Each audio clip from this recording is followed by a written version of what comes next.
The stands are packed to the brim, and you are there, not just with your body, but with the full weight of your soul on that green pitch. Years ago, a child ran across this same grass, legs not yet strong enough to carry the world.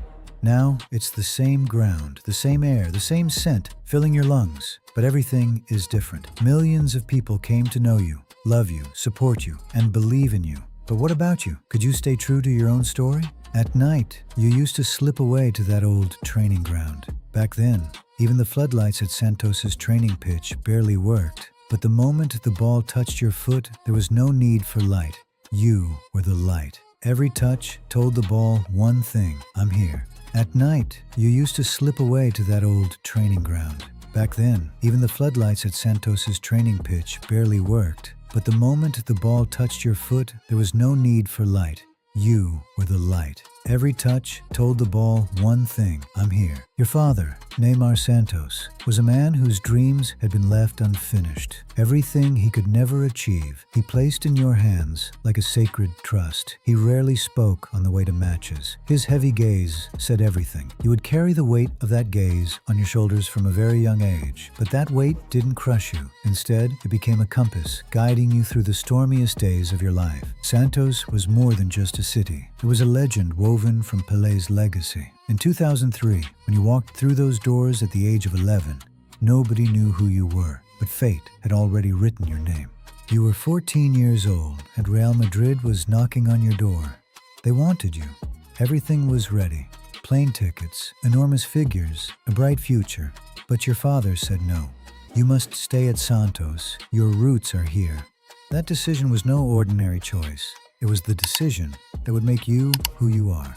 The year was 2009. You were a 17-year-old in a Santos shirt, stepping onto the pitch. The stands didn't know your name yet, but with your very first touch of the ball, thousands of people held their breath at the same moment. Everyone felt it. Something had shifted in the air. A star was being born. That brief silence was the first sign of the great storms and triumphs yet to come. If you had been in those stands that day, could you have known at first glance that this kid would shake the world? In your 4 seasons at Santos, you scored 136 goals. You celebrated 3 titles, but the most precious came in 2011 in the Copa Libertadores final. A trophy that had been waiting since 1963 was lifted by your hands. That night, when you saw the light in your father's eyes, you understood everything. This wasn't just a trophy. It was the completion of his unfinished dream. The year was 2013. There was no more escaping Europe's call. 57 million euros, plus bonuses, and the enormous shadow of Camp Nou. Beside you stood the greatest names in football history. Messi and Suarez. The legendary MSN trio was being formed. But when you took your first steps into Barcelona, that voice inside you wouldn't go quiet. You need to prove yourself here. The first few months were hard. The city was foreign. The language was foreign. Messi was everyone's darling. He was history itself. And you had just arrived. But the moment you stepped onto the pitch and touched the ball, all that anxiety disappeared. Because football was your mother tongue. And when you spoke that language, no continent could ever feel foreign to you. The 2014-15 season, the year everything was won, the Champions League final in Berlin. When you placed that decisive goal into the left corner against Juventus, the stadium erupted. You were living your dreams and writing your name into history. You had achieved everything at Barcelona, but one thing was missing: the World Cup. In 2014, the tournament was on home soil, in Brazil. When you pulled on that yellow shirt, you carried the hopes of 200 million people on your shoulders. Pelé's legacy and Ronaldinho's smile were now alive in your body. From the opening matches, you were determined to carry that enormous burden alone. Could anyone else in that tournament have truly shared the weight Neymar was carrying? Or was he left completely on his own? The quarterfinal, Colombia, minute 88. Zuniga came from behind. A sharp knee drove into your spine. When you hit the ground, the first thing you felt wasn't pain. It was a deep emptiness. You couldn't feel your legs. When Marcelo ran to your side, you mumbled, "I want to play," because giving up had never been part of your story. But you couldn't get up. As you were carried off the pitch on a stretcher, the voice of an entire nation cut to silence. In the hospital, those two sentences from the doctor rang in your ears. The bad news, the tournament is over for you. The good news, if that blow had landed 2 centimeters to the left, you would never have walked again. That night, it wasn't just you who cried. All of Brazil cried. You watched that nightmare 7-1 defeat to Germany from home. Watching the wreckage of your own dream on your own soil hurt far more than the injury ever did. Watching that humiliation, something inside you shattered. But from the rubble, one truth emerged. Football wasn't just a game to you. It was the air you breathed. And that night, you understood that living in a world without that air was impossible. You had to get back on your feet. There was unfinished business. The year was 2016. The Olympic final in Rio. The opponent, once again, was Germany. The match went to penalties, and the last kick was yours. A whole stadium held its breath. You placed the ball on the spot, struck it, and shook the net. The tears you shed in that moment weren't from pain. They were the tears of a battle that had been earned. When you watched that, what did you feel? Was this goal revenge for the 7-1, or just a new beginning? In 2017, the football world was shaken. 222 million euros, the biggest transfer in history. Paris didn't just call you as a player, it called you as a king. Everyone asked the same question. Can he step out of Messi's shadow? You chose to answer that question, not with headlines, but with magic on the pitch. The time had come to build your own kingdom. Your first season in Paris felt like a dream. A title, Player of the Year, applause. But then that dark cycle began. This wasn't a script written by football. It was written by your body. 2018, ankle. 2019, groin. 2021, knee.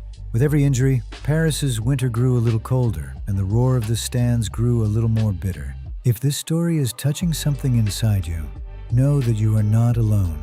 Thousands of people felt exactly what you felt. That heavy feeling of watching not how great someone has become, but how fragile they can be. Because at some point in all our lives, we felt our own bodies or our own dreams betray us. The 2020 Champions League final. For the first time in history, PSG stood on that grand stage. In Lisbon, you fought until the very last moment against Bayern Munich. But when the scoreboard read 1-0, the world came crashing down. The tears that night weren't just about losing. They were the crushing weight of one thought.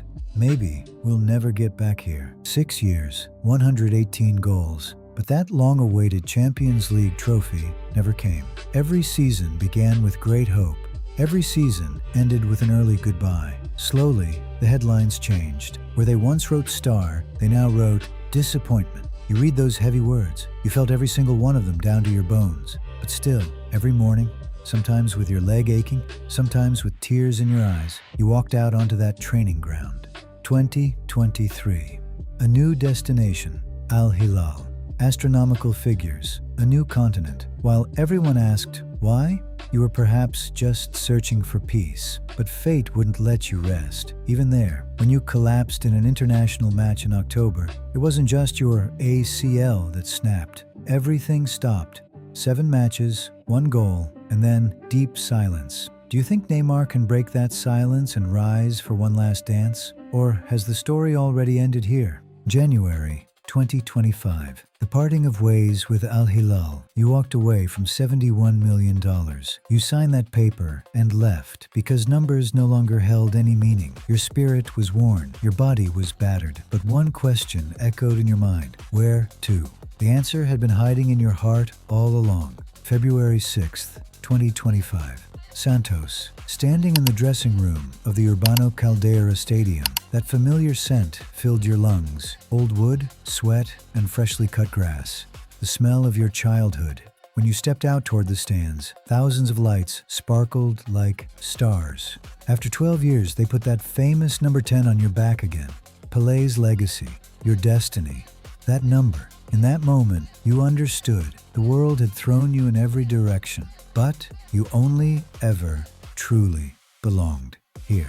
In the middle of that crowd, you remembered the little boy from 2003, 11 years old, standing at the gates of the Santos Academy, suitcase in hand, trembling. If that boy could have seen this day, would he have believed he could come this far? Perhaps he would, because that boy had sacrificed everything, his whole life, for one single thing, to play. Today, you are still on that pitch. Your leg aches from time to time. Your body reminds you of older days, but there is a fire inside you that will not go out. The dream of the 2026 World Cup, a 33-year-old man trying to rise from the ashes. One last great dream. Some whisper that it's impossible, but you are used to that word because impossible has never been foreign to you. It has been waiting at every single turn in your life. And every time you fought your way through and made it happen. So, do you think Neymar will be at the 2026 World Cup? Will he give his final answer to everyone who ever said it was impossible? Or has the story already been written? That cracked old pitch at Santos is still there. Half the floodlights may still not work, but when darkness falls, a voice rises from that ground. With every bounce of the ball, the answer that boy from Mogi das Cruzes first gave to the world echoes back, "I'm here." Witnessing Neymar's endless fight reminds us once again that football is so much more than just a game. As the 2026 World Cup draws closer, get ready for the most special and most deeply human stories of the road to the trophy. Stay with us so you don't miss a single chapter of this journey. See you next week. Take care.